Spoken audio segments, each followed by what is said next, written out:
Hey guys, this is a special edition of our auction and interview portion.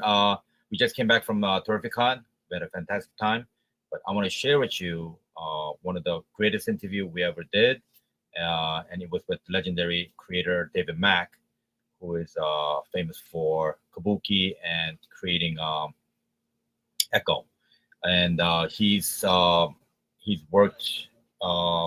30 years, and coincidentally, it's the 30th anniversary of Kabuki, and we talk about everything. I'm just going to introduce it, and this interview took place 2 days ago, Saturday, at Terrificon, and without further ado, please enjoy the interview. You guys will be very, very pleased. All right, guys, we're at the famous Terrificon in Connecticut, Mohegan Sun, and we just happened to reconnect, me and David Mack. So me and David, we have a very special relationship. You know, back in '94, right? I was so impressed with the book. I hit him up, and we ended up doing a exclusive store variant, number to 1,000. This is it. The most incredible story that's been told at that time, because it was more like poetry and historical storytelling, Japanese storytelling, and it just blew people out of the water. And this is the result. We did 1,000 books. We signed it back in '94, and this is called the fifth color. They called it a fifth. Just gonna get a close up. Yeah, so as far as we know, this is the first retailer exclusive variant that we're aware of. Very well be. 30 years ago. 30 years ago. Wow. And coincidentally, it's 30th anniversary of Kabuki, right? Yeah, this year is the 30th anniversary of Kabuki. And how cool to be reunited with you here at Terrificon. Right? Amazing. And doing this remark on it. Yeah. So Hank found like a very few of these from Hank's 30 vault. years ago. Hank's secret vault. Yeah, and now we have a remark on it. And we did a signing in '94, and he was the very first rock star to do a signing in the store, and the phone would not stop ringing. Only female audiences would call. And I would have to ask them, please stop calling, because you cannot come to the phone. They were all profess their love. They were in love with him from reading Kabuki. They said they must meet him. And I have to say, then you have to come over. But you know, they're in like another state, another country, and it was like a rock star moment. It was the most incredible experience. Hank's being very generous, but I really like this story. Yeah, all true, all true. And he hasn't aged. He was always, he's a little bulky now. he turned back the time a little bit. He looks fantastic. You look great, man. Thank you. Yeah, you look better than ever. No, yeah. thank you so much. So good to see you. Thank you. But yeah, this was all Hank's idea to come up with this, like, you called it a black foil at the time. Exactly, black foil. Yeah, and I didn't know what you meant, but it came out great. Really, People loved it. Definitely counts, right? Sorry about the glare, folks. Yeah. It was a beautiful book. And not only that, so you know, I do a lot of exclusive covers with Gabriele Dell'Otto, but I think the origin actually goes back to David and Joe Quesada. They sort of discovered him. In 2002, I was doing a signing in France at the Festival of Angoulême, and I met Dell'Otto there. Wow. And the people who had us there signing, we were all out to dinner, and we just really hit it off, Dell'Otto and I. Right. And we ended up going to Paris, do some signings in Paris after that, and we were just hanging out in Paris, like having a really good time together, getting to know each other. And at the time, I had written my first Daredevil story, but they had asked, and I created Echo in that story. And Joe Quesada had asked me to do a new Echo story that I would write and to find the right artist for it. And so I was seeing Dell'Otto's work, and nobody, this is 2002, so Right. nobody in this United States knew about him. So he was big in Europe, but in the US, he was unknown. He was a little known in Yeah. Europe. He's from Italy, Right. so at the time he was doing his artwork was on a calendar for the local.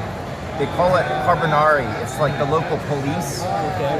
So, or like military police or something. He was doing like their artwork for their calendars and stuff. Right. And so some people in Italy knew him, and some in Europe knew him a little bit. Right.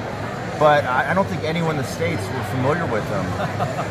And we got to be hanging out, and I was telling him like, yeah, your art is so amazing. I really want to like introduce your work to the U.S., but I'm writing this Echo story, and we're looking for an artist for it. I think you'd be perfect for this, right? So he was excited about it, and I said, if you don't mind, do a few Echo pieces of art and send it to me, and then I'll show it to Joe Quesada, and he'll approve you. I think they'll be so excited to see your work, and you'll do the art for the Echo story that I'm writing.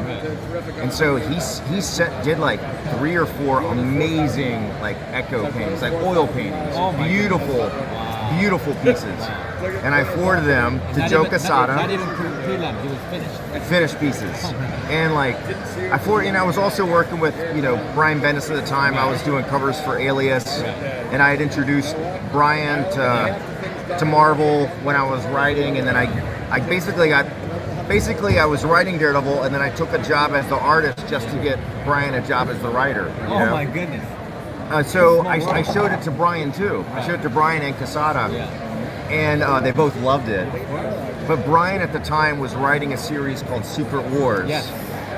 And Brian was like, hey man, I know you want him to do the Echo story, but we need an artist for Secret Wars also. What if we get him started on Secret Wars first? Wow, yeah.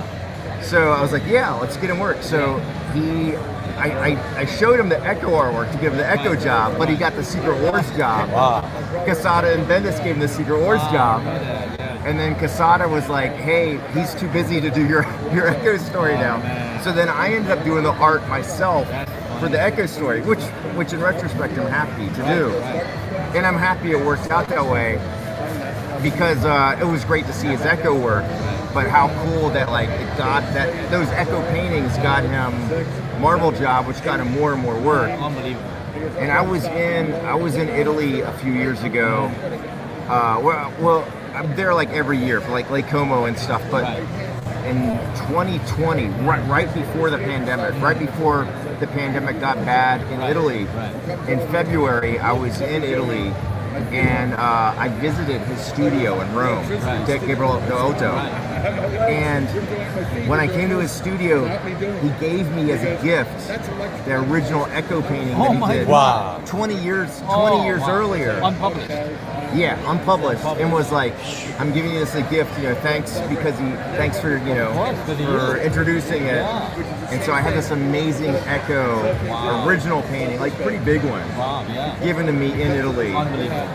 And how great to like visit him 20 years later in Rome. Yeah. Look at his statue now. He's got an incredible career for the last 20 years. He sparked it now. He was good. So he's gonna eventually. He's so good that eventually you can't ignore someone that good, right? But I'm really grateful to like know him even from the beginning, and to have a part in getting some of his early jobs. But I think you have sped up that process. You put a spotlight on him. Oh, I hope so. Yeah. And I think he knows. He definitely appreciates it. Yeah. And the world appreciates it. That's good to hear. Well, there's a similar story with Bendis. Bendis and I have been like best friends since 1993, and he was writing and drawing like these crime stories. And he was also trying to make a living as a penciler at that time. No way. So when I first met him, he showed me his idea, and I said, "Oh, you're kind of using too many lines. What if you did it like this?" And he goes, "Oh, I love what you did." He got me a job as his inker. No way. The first day I met him in '93. So we worked together as a penciler inker team in the early '90s. And in fact, Kabuki, I was writing it and I was searching for an artist for it. Bendis was going to be the artist for Kabuki. In fact, so I have like 1993 Brian Bendis Kabuki artwork. Unbelievable. And then when I was writing Daredevil, I got hired to write Daredevil based on the story of this. Right. And Quesada hired me, and Quesada was doing the art. So I took over writing after Kevin Smith, and Quesada and Palmiotti were doing the art on it. And for the covers, the first cover I did entirely, because he asked me to do covers too, I was just happy writing it. And he goes, well, for the other covers, we'll collaborate. So I would do a prelim, Quesada would pencil it, Palmiotti would ink it. And this is before we all had scanners. Right. And this is before I had email. And they would send me the FedEx of that original, and I would paint on top of his pencils and Palmiotti's inks. All the originals? Yeah, and then I would put it back in the FedEx box, like not scanning it and sending him an email, and then FedEx it, right? So I took Bendis. I was working at Marvel now, right? And Bendis he's doing his like black and white crime comics, but he had one called Torso, and I took all his crime comics and put it in the FedEx box. Right. So it's like a Trojan horse to get into Marvel, right? So Quesada calls me and I'm like, did you get the new cover? He's like, yeah, but what are all these black and white indie comics in the FedEx? And I was like, oh, that's my best friend Bendis. And he goes, I don't really like his artwork for Marvel. And I was like, well, just read it, see what you think. And he calls back, he goes, I do like his writing. And, I was writing Daredevil, Quesada was doing the art, but he became editor-in-chief. And the books were getting later because he doesn't have enough time to draw it anymore. So he basically asked me, he goes, why don't you and Bendis do something together? Do you want to do a Daredevil thing together? So I basically took a job going from writer on Daredevil on issues 9 through 15. Starting 16, I became the artist, and then with Brian writing. And that was his first script he wrote for Marvel. Did it take place around the same time as Kabuki, or did it predate Kabuki? Well, Kabuki's what got me the offer to start writing Daredevil, but I was still doing it at the same time, a later volume. So I wrote 9 through 15, and then 16 through 19, Bendis wrote that script, and they really liked the script. And based on that script, he got the offer to pitch for Ultimate Spider-Man, which might have been published first, but the Daredevil script came first. That's so fascinating. Yeah. Everybody's still connected. Yeah, you're right. Yeah, it's a world's like that, right? And then here we are, 30 years later, doing this. We found the book by chance. I was looking for it for an hour this morning. Beautiful. Found perfect copies, and he was gracious enough to remark for them. And look at the condition, right? What is it? 30 years old. Exactly 30 years old. Oh, I'm sorry, I didn't get a chance One of the first store variants of its kind. But yeah, when you get a chance, send me the. Unbelievable. What a story. Yeah. Thank you so much. Yeah, absolutely, man. Revisiting our memory. So good to connect. Definitely. You know what? Let me share one thing since I mentioned Bendis. Yeah. Currently, Bendis and I are doing this creator-owned series called Cover. Okay. So we've worked a lot together in many ways over the last 30 years.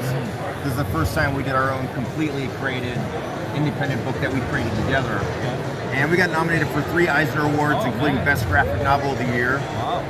And Dark Horse just collected this. It collects all 6 issues, which are kind of like my return to a full monthly series interior art, which I hadn't done for a while. It collects all of that, plus some extra stuff.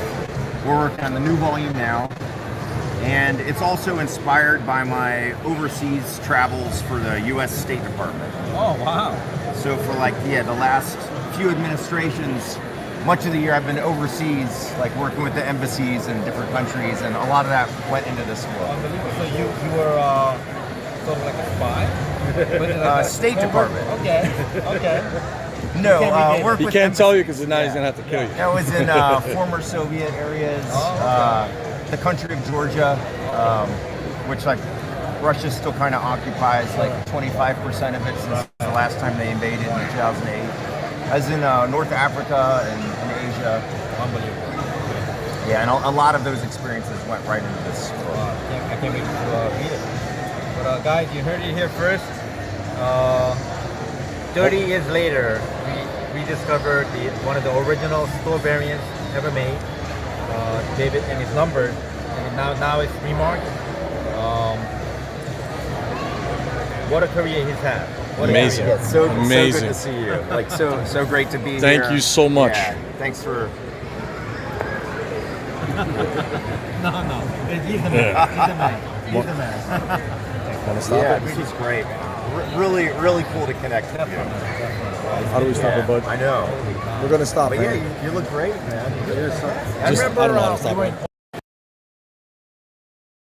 It's like, hey guys, so thanks for watching, guys. That was a historical interview. I hope we learned something about Gabriele Dell'Otto, Bendis, and our little connection with store variant covers. There you go. And thanks for watching. All right, enjoy it, guys.